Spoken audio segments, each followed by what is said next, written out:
പ്രിയപ്പെട്ട ശ്രോതാക്കളെ, കേൾക്കാം മാധവിക്കുട്ടിയുടെ നെയ്പായസം. ചുരുങ്ങിയ തോതിൽ ശവദഹനം കഴിച്ചുകൂട്ടി ഓഫീസിലെ സ്നേഹിതന്മാരോട് വേണ്ട പോലെ നന്ദി പ്രകടിപ്പിച്ച് രാത്രി വീട്ടിലേക്ക് മടങ്ങുന്ന ആ മനുഷ്യനെ നമുക്ക് അച്ഛൻ എന്ന് വിളിക്കാം. കാരണം ആ പട്ടണത്തിൽ അയാളുടെ വിലയറിയുന്നവർ 3 കുട്ടികൾ മാത്രമേ ഉള്ളൂ. അവർ അയാളെ അച്ഛ എന്നാണ് വിളിക്കാറുള്ളത്.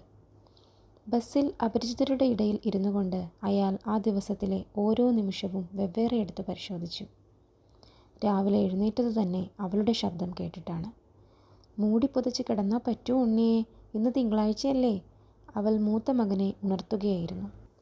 അതിനുശേഷം ഉലഞ്ഞ വെള്ള സാരിയുടുത്ത് അവൾ അടുക്കളയിൽ ജോലി തുടങ്ങി. തനിക്കൊരു വലിയ കോപ്പയിൽ കാപ്പി കൊണ്ടുവന്ന് തന്നു. പിന്നെ എന്തെല്ലാം ഉണ്ടായി? മറക്കാൻ പാടില്ലാത്ത വല്ല വാക്കുകളും അവൾ പറഞ്ഞുവോ? എത്ര തന്നെ ശ്രമിച്ചിട്ടും അവൾ പിന്നീട് പറഞ്ഞതൊന്നും ഓർമ്മ വരുന്നില്ല. മൂടി പൊതച്ച് കിടന്നാൽ പറ്റുമോ? ഇന്ന് തിങ്കളാഴ്ചയല്ലേ? ആ വാക്യം മാത്രം മായാതെ ഓർമ്മയിൽ കിടക്കുന്നു. അതൊരു ഈശ്വരനാമം എന്ന പോലെ അയാൾ മന്ത്രിച്ചു. അത് മറന്നുപോയാൽ തൻ്റെ നഷ്ടം പെട്ടെന്ന് അസഹനീയമായി തീരുമെന്ന് അയാൾക്ക് തോന്നി. ഓഫീസിലേക്ക് പോകുമ്പോൾ കുട്ടികൾ കൂടെ ഉണ്ടായിരുന്നു. അവർക്ക് സ്കൂളിൽ വെച്ച് കഴിക്കാനുള്ള പലഹാരങ്ങൾ ചെറിയ അലൂമിനിയ പാത്രങ്ങളിലാക്കി അവൾ എടുത്തുകൊണ്ടുവന്ന് തന്നു. അവളുടെ വലത്തെ കൈയിൽ കുറച്ച് മഞ്ഞൾപ്പൊടി പറ്റി നിന്നിരുന്നു.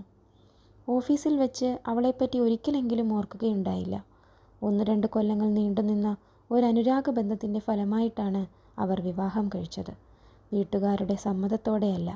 എങ്കിലും അതിനെപ്പറ്റി പശ്ചാത്തപിക്കുവാൻ ഒരിക്കലും തോന്നിയില്ല.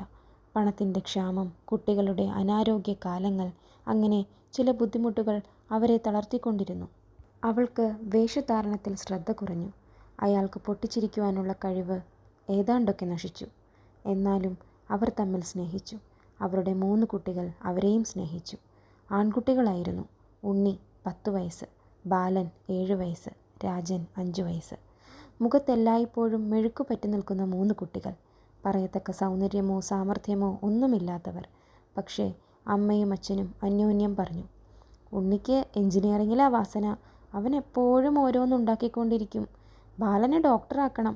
അവൻ്റെ നെറ്റി കണ്ടുവോ? അത്ര വലിയ നെറ്റി ബുദ്ധിയുടെ ലക്ഷണ. രാജന് ഇരുട്ടത്ത് നടക്കാനും കൂടി പേടിയില്ല. അവൻ സമർത്ഥനാ, പട്ടാളത്തിൽ ചേരേണ്ട മട്ട. അവർ താമസിച്ചിരുന്നത് പട്ടണത്തിൽ ഇടത്തരക്കാർ താമസിക്കുന്ന ഒരു ചെറിയ തെരുവിലാണ്. 1-ാം നിലയിൽ 3 മുറികളുള്ള ഒരു ഫ്ലാറ്റ്. ഒരു മുറിയുടെ മുമ്പിൽ കഷ്ടിച്ച് 2 ആൾക്ക് നിൽക്കുവാൻ സ്ഥലമുള്ള ഒരു കൊച്ചു വരാന്തയുമുണ്ട്. അതിൽ അമ്മ നനച്ചുണ്ടാക്കിയ ഒരു പനിനീർ ചെടി ഒരു പൂച്ചട്ടിയിൽ വളരുന്നു. പക്ഷേ ഇതേവരെ പൂവുണ്ടായിട്ടില്ല. അടുക്കളയിൽ ചുമരിന്മേൽ തറച്ചിട്ടുള്ള കൊളുത്തുകളിൽ പിച്ചള ചട്ടുകങ്ങളും കരണ്ടികളും തൂങ്ങിക്കിടക്കുന്നു. സ്റ്റൗവിൻ്റെ അടുത്ത് അമ്മ ഇരിക്കാറുള്ളൊരു തേഞ്ഞ പലകയുണ്ട്. അവൾ അവിടെ ഇരുന്ന് ചപ്പാത്തി ഉണ്ടാക്കുമ്പോഴാണ് സാധാരണയായി അച്ഛൻ ഓഫീസിൽ നിന്നും മടങ്ങിയെത്തുക. ബസ് നിന്നപ്പോൾ അയാൾ ഇറങ്ങി. കാലിൻ്റെ മുട്ടിന് നേരിയൊരു വേദന തോന്നി. വാദമായിരിക്കുമോ? താൻ കിടപ്പിലായാൽ കുട്ടികൾക്കിനി ആരാണുള്ളത്? പെട്ടെന്ന് അയാളുടെ കണ്ണുകൾ നിറഞ്ഞു. അയാളൊരു മുഷിഞ്ഞ കൈലേസ് കൊണ്ട് മുഖം തുടച്ചു. ധൃതിയിൽ വീട്ടിലേക്ക് നടന്നു. കുട്ടികൾ ഉറങ്ങിയിരിക്കുമോ? അവർ വല്ലതും കഴിച്ചുവോ? അതോ കരഞ്ഞു കരഞ്ഞുറങ്ങിയോ? കരയാനുള്ള തൻ്റെ ഇടവും അവർക്ക് വന്നു കഴിഞ്ഞിട്ടില്ല. ഇല്ലെങ്കിൽ താൻ അവളെ എടുത്ത് ടാക്സിയിൽ കയറ്റിയപ്പോൾ ഉണ്ണി എന്താണ് കരയാതെ വെറുതെ നോക്കിക്കൊണ്ട് നിന്നത്? ചെറിയ മകൻ മാത്രം കരഞ്ഞു. പക്ഷേ അവന് ടാക്സിയിൽ കയറണമെന്ന് വാശിയായിരുന്നു. മരണത്തിൻ്റെ അർത്ഥം അവർ അറിഞ്ഞിരിക്കുന്നില്ല, തീർച്ച. താൻ അറിഞ്ഞിരുന്നുവോ? ഇല്ല. എന്നും വീട്ടിൽ കാണുന്ന അവൾ പെട്ടെന്നൊരു വൈകുന്നേരം യാതൊരാളോടും യാത്ര പറയാതെ നിലത്തൊരു ചൂലിൻ്റെ അടുത്ത് വീണ് മരിക്കുമെന്ന് താൻ വിചാരിച്ചിരുന്നുവോ? ഓഫീസിൽ നിന്ന് വന്നപ്പോൾ താൻ അടുക്കളയുടെ ജനൽവാതിലിൽ കൂടി അകത്തേക്ക് നോക്കി. അവൾ അവിടെ ഉണ്ടായിരുന്നില്ല. മുറ്റത്ത് കുട്ടികൾ കളിക്കുന്നതിൻ്റെ ശബ്ദം ഉയർന്നുകൊണ്ടിരുന്നു. ഉണ്ണി വിളിച്ചു പറയുകയാണ്, ഫസ്റ്റ് ക്ലാസ് ഷോട്ട്. താൻ താക്കോലെടുത്ത് ഉമ്മറത്തെ വാതിൽ തുറന്നു. അപ്പോഴാണ് അവളുടെ കിടപ്പ് കണ്ടത്. വായ അല്പം തുറന്ന് നിലത്ത് ചെരിഞ്ഞു കിടക്കുന്നു. തല തിരിഞ്ഞു വീണതായിരിക്കുമെന്ന് വിചാരിക്കൂ. പക്ഷേ ഹോസ്പിറ്റലിൽ വെച്ച് ഡോക്ടർ പറഞ്ഞു, ഹൃദയസ്തംഭനമാണ്, മരിച്ചിട്ട് 1.5 മണിക്കൂറായി. പല വികാരങ്ങൾ. അവളോട് അകാരണമായൊരു ദേഷ്യം. അവളിങ്ങനെ താക്കീതുകളൊന്നും കൂടാതെ എല്ലാ ചുമതലകളും തൻ്റെ തലയിൽ വെച്ച് കൊണ്ടുപോയല്ലോ. ഇനി ആരാണ് കുട്ടികളെ കുളിപ്പിക്കുക? ആരാണ് അവർക്ക് പലഹാരങ്ങൾ ഉണ്ടാക്കി കൊടുക്കുക? ആരാണ് ദീനം പിടിപെടുമ്പോൾ അവരെ ശുശ്രൂഷിക്കുക?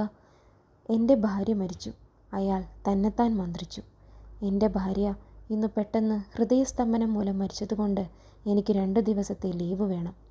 എത്ര നല്ല ഒരു ലീവ് അഭ്യർത്ഥനയായിരിക്കും അത്. ഭാര്യയ്ക്ക് സുഖക്കേടാണെന്നല്ല, ഭാര്യ മരിച്ചുവെന്ന്. മേലുദ്യോഗസ്ഥൻ ഒരു പക്ഷേ തന്നെ മുറിയിലേക്ക് വിളിച്ചേക്കാം. ഞാൻ വളരെ വ്യസനിക്കുന്നു, അയാൾ പറയും. ഹഹ, അയാളുടെ വ്യസനം. അയാൾ അവളെ അറിയില്ല. അവളുടെ അറ്റം ചുരുണ്ട തലമുടിയും ക്ഷീണിച്ച പുഞ്ചിരിയും മെല്ലെ മെല്ലെയുള്ള നടത്തവും ഒന്നും അയാൾക്കറിയില്ല. അതെല്ലാം തൻ്റെ നഷ്ടങ്ങളാണ്. വാതിൽ തുറന്നപ്പോൾ ചെറിയ മകൻ കിടപ്പറയിൽ നിന്നും ഓടി വന്ന് പറഞ്ഞു, അമ്മ വന്നിട്ടില്ല. അവൻ ഇത്രയും വേഗം അതെല്ലാം മറന്നുവോ? ടാക്സിയിലേക്ക് കയറ്റിവെച്ച ആ ശരീരം തനിച്ചു മടങ്ങി വരുമെന്നവൻ വിചാരിച്ചുവോ? അയാൾ അവൻ്റെ കൈ പിടിച്ചുകൊണ്ട് അടുക്കളയിലേക്ക് നടന്നു. ഉണ്ണി, അയാൾ വിളിച്ചു. എന്താ അച്ഛാ? ഉണ്ണി കട്ടിലിന്മേൽ നിന്ന് എഴുന്നേറ്റ് വന്നു. ബാലൻ ഉറങ്ങി. നിങ്ങളൊക്കെ വല്ലതും കഴിച്ചോ? ഇല്ല. അയാൾ അടുക്കളയിൽ തിണ്ണമേൽ അടച്ചു വെച്ചിരുന്ന പാത്രങ്ങളുടെ തട്ടുകൾ നീക്കി പരിശോധിച്ചു. അവൾ തയ്യാറാക്കി വെച്ചിരിക്കുന്ന ഭക്ഷണം: ചപ്പാത്തി, ചോറ്, ഉരുളക്കിഴങ്ങ് കൂട്ടാൻ, ഉപ്പേരി, തൈര്, ഒരു സ്ഫടികപാത്രത്തിൽ കുട്ടികൾക്ക് വേണ്ടി ഇടയ്ക്കിടയ്ക്കുണ്ടാക്കാറുള്ള നെയ്പായസവും. മരണത്തിൻ്റെ സ്പർശം തട്ടിയ ഭക്ഷണ സാധനങ്ങൾ. വേണ്ട, അതൊന്നും ഭക്ഷിച്ചുകൂടാ. ഞാൻ കുറച്ച് ഉപ്പുമാവ് ഉണ്ടാക്കി തരാം. ഇതൊക്കെ തണുത്തിരിക്കുന്നു, അയാൾ പറഞ്ഞു. അച്ഛാ, ഉണ്ണി വിളിച്ചു. അമ്മ എപ്പോഴാ വരിക? അമ്മയ്ക്ക് മാറിയില്ലേ? സത്യത്തിന് ഒരു ദിവസം കാക്കുവാനുള്ള ക്ഷമയുണ്ടാവട്ടെ, അയാൾ വിചാരിച്ചു. ഇപ്പോൾ ഈ രാത്രിയിൽ കുട്ടിയെ വ്യസനിപ്പിച്ചിട്ട് എന്താണ് കിട്ടാനുള്ളത്? അമ്മ വരും, അയാൾ പറഞ്ഞു. അയാൾ കിണ്ണങ്ങൾ കഴുകി നിലത്തു വെച്ചു. 2 കിണ്ണങ്ങൾ. ബാലനെ വിളിക്കേണ്ട, ഉറങ്ങിക്കോട്ടെ, അയാൾ പറഞ്ഞു. അച്ഛാ, നെയ്പായസം, രാജൻ പറഞ്ഞു. അവൻ ആ പാത്രത്തിൽ തൻ്റെ ചൂണ്ടാണി വിരൽ താഴ്ത്തി. അയാൾ തൻ്റെ ഭാര്യ ഇരിക്കാറുള്ള പലകമേലിരുന്നു. ഉണ്ണി, വിളമ്പിക്കൊടുക്കുവോ? അച്ഛനു വയ്യ, തലവേദനിക്കുന്നു. അവർ കഴിക്കട്ടെ. ഇനി ഒരിക്കലും അവളുണ്ടാക്കിയ ആഹാരം അവർക്ക് കിട്ടുകയില്ലല്ലോ. കുട്ടികൾ പായസം കഴിച്ചു തുടങ്ങി. അയാൾ അതും നോക്കിക്കൊണ്ട് നിശ്ചലനായിരുന്നു. കുറേ നിമിഷങ്ങൾക്കു ശേഷം അയാൾ ചോദിച്ചു, ചോറ് വേണ്ടേ ഉണ്ണി? വേണ്ട, പായസം മതി, നല്ല സ്വാദുണ്ട്, ഉണ്ണി പറഞ്ഞു. രാജൻ ചിരിച്ചുകൊണ്ട് പറഞ്ഞു. ശരിയാ, അമ്മ അസ്സല് നെയ്പായസം ഉണ്ടാക്കിയത്. തൻ്റെ കണ്ണുനീർ കുട്ടികളിൽ നിന്ന് മറച്ചു വയ്ക്കുവാൻ വേണ്ടി അയാൾ പെട്ടെന്ന് എഴുന്നേറ്റ് കുളിമുറിയിലേക്ക് നടന്നു.